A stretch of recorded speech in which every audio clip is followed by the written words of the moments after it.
In the 1930s, at the height of the Great Depression, Frank Lloyd Wright, arguably the most famous architect in American history, unveiled a plan that proposed the ultimate act of urban destruction.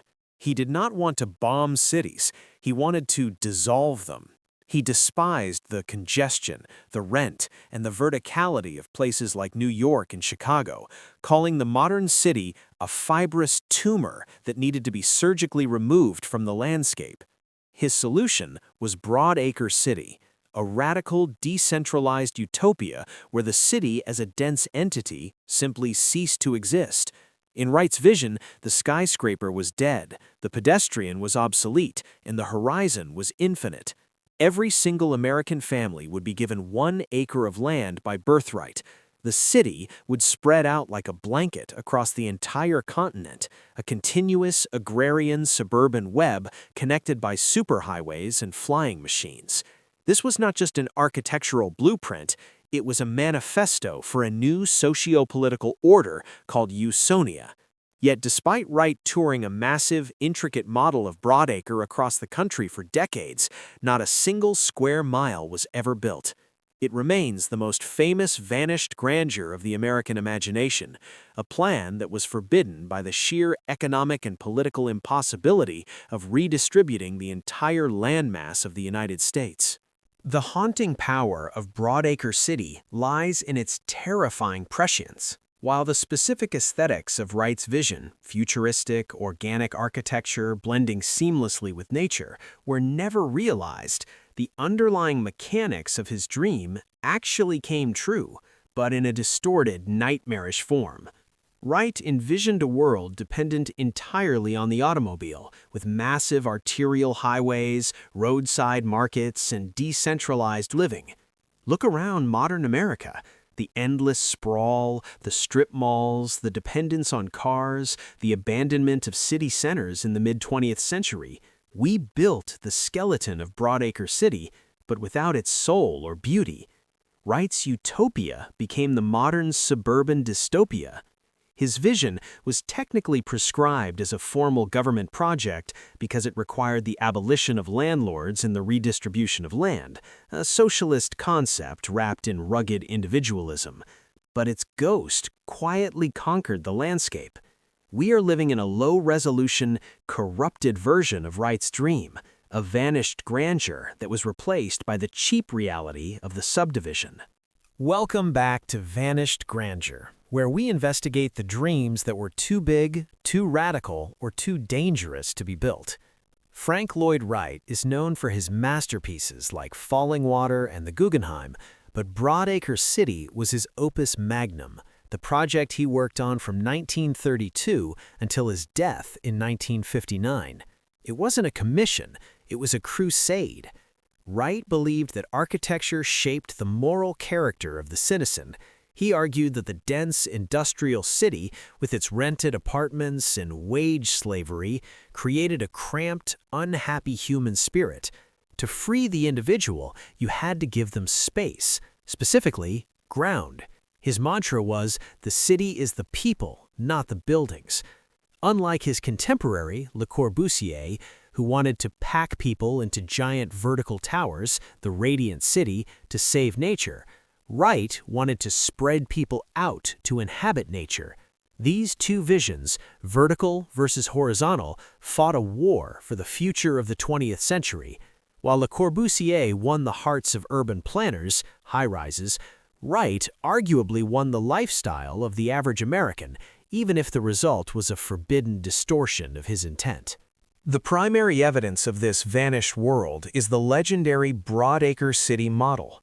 Constructed by Wright's apprentices, the Taliesin Fellowship, in 1935, this 12 by 12-foot plywood relief map was a masterpiece of craft. It depicted 4 square miles of the utopian community in intricate detail. It featured hand-carved, painted wooden models of Usonian houses, futuristic factories, farms, vineyards, and even tiny red aerotours, helicopters, suspended on wires. The model traveled to exhibitions at Rockefeller Center and across the nation, dazzling depression-weary Americans with a vision of abundance and space.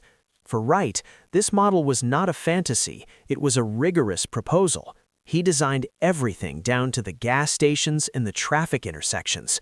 The model itself has survived and is now part of the MoMA collection, serving as the tombstone of a future that never happened, a physical artifact of a banned civilization that exists only in miniature. In Broadacre City, the traditional street, the chaotic, noisy theater of public life found in New York or London, was abolished. In its place, Wright designed a hierarchy of arterial roads dedicated solely to movement. There were no traffic lights, only intricate intersections and overpasses to ensure continuous flow. Architecture turned its back on the road. Houses looked inward toward gardens or outward toward farms. The public square was replaced by the roadside market in the cultural center. This was a radical architectural censorship of the communal lifestyle that had defined humanity for 5,000 years. Wright believed the telephone and the radio, and later TV, had made physical proximity obsolete. Why huddle together when you can communicate instantly over distances? He foresaw the global village long before the internet, but his architectural solution, total isolation on individual plots, was a form of social proscription, effectively banning the serendipitous interactions that make cities vibrant. The core unit of Broadacre was the citizen farmer. Wright proposed that every individual, not just every family, had a birthright to land. The minimum allotment was 1 acre. On this land, the family would live in a Usonian house, a simple, flat-roofed, affordable structure made of prefab materials. Crucially, they would cultivate a garden and small farm, becoming partially self-sufficient. This was Wright's answer to the Great Depression. If the economy collapsed, the citizen could still eat. It was a vision of Jeffersonian democracy updated for the machine age. However, the sheer geometry of this is staggering. To house the population of New York City at Broadacre densities would require an area the size of Connecticut. This inefficient land use was the project's Achilles heel, an ecological bane that Wright ignored, believing that America's land was effectively infinite.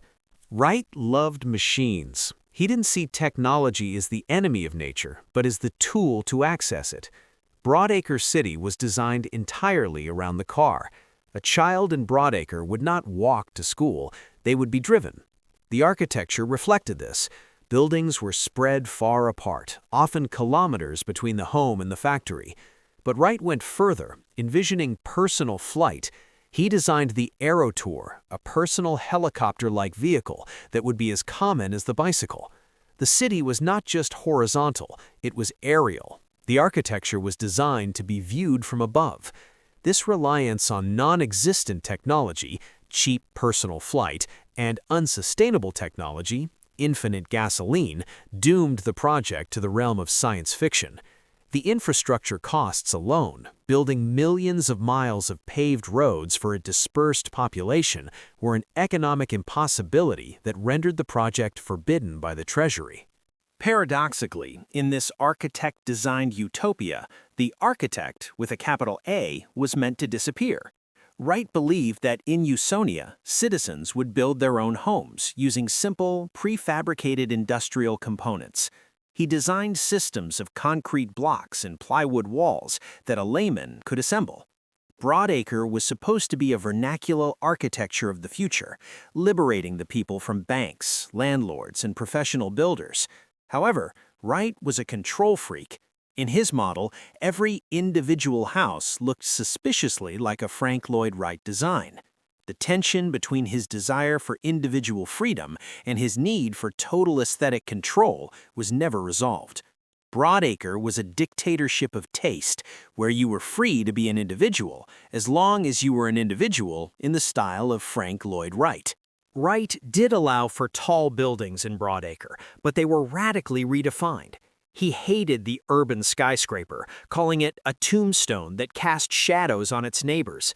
In Broadacre, a tall building would stand alone in a massive park, miles away from any other tall structure. He designed the Illinois, a proposed mile-high skyscraper for Chicago, another unbuilt dream, which theoretically fits into the Broadacre concept as a vertical city surrounded by miles of open nature. These isolated towers were meant to house those few eccentrics who preferred apartment living. By isolating the skyscraper, Wright stripped it of its context, the density, the canyon effect, the hustle. He turned the skyscraper into a sculpture, banning the urban ecosystem that makes high-rise living functional. Why was Broadacre City never built? The primary reason was political. Wright's vision required the complete abolition of the existing property system. He proposed a system of land capitalism, where the county government owned the land and allotted it to families based on use. If you didn't use your acre, you lost it. This was dangerously close to communism for the American establishment, yet Wright despised communism. He called his system organic capitalism. This confusion made him enemies on all sides. The banks hated it because it eliminated mortgages, the real estate developers hated it because it eliminated speculation, the government hated it because it required dismantling the state. Broadacre City was an ideological orphan, too radical for the capitalists and too individualistic for the socialists. It was a forbidden political theory disguised as a city plan. Toward the end of his life, Wright rebranded Broadacre City as the Living City. He wrote extensively, railing against the mobocracy of the urban centers. He genuinely believed that the atom bomb made cities obsolete.